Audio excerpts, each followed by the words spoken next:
A lot of people have recently said that we should port the Pixel camera app to our used smartphones, and considering this channel is all about getting the most out of these old smartphones, I thought I'd give it a go. So hey guys, my name is Ryan Thomas for Failtech, and this is the Pixel camera app ported to, specifically in this video, the Nexus 6P, although there is a vast range of devices you can install this on. Firstly, we downloaded the APK, and yes, it's an APK, it's not available on the Android App Store or anything.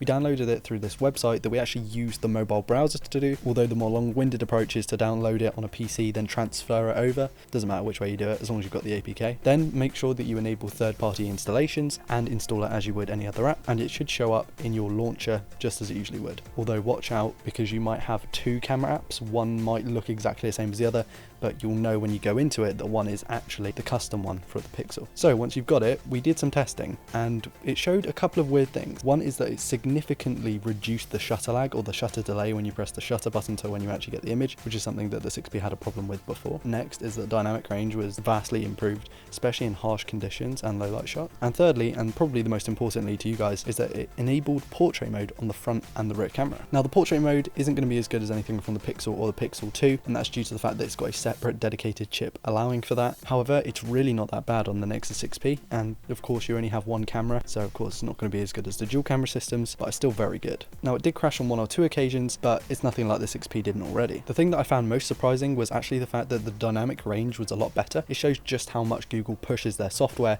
to push the hardware, if that makes sense. I'd say we got a good 75% more out of the 6P's camera, which is something that's crazy for a phone that costs between 150 and 200 pounds. This thing is competing maybe not with the likes of the iPhone 10 or the Pixel 2, but definitely up there with the Pixel and maybe the OnePlus 5. The portrait mode is really cool, and as I said, it works on the selfie camera as well. It's not quite on that other level, but it definitely looks good either way. I definitely recommend that you install this app. I want to thank my patrons for supporting me on Patreon. It means so much. Thank you so much. Also, please do follow me on social media. There's a lot of behind the scenes going on there right now, especially on Instagram. And finally, I want to invite you to like, dislike, comment, or subscribe to never miss a video like this one. My name's been Ryan Thomas for Failtech, and I'll see you in the next video.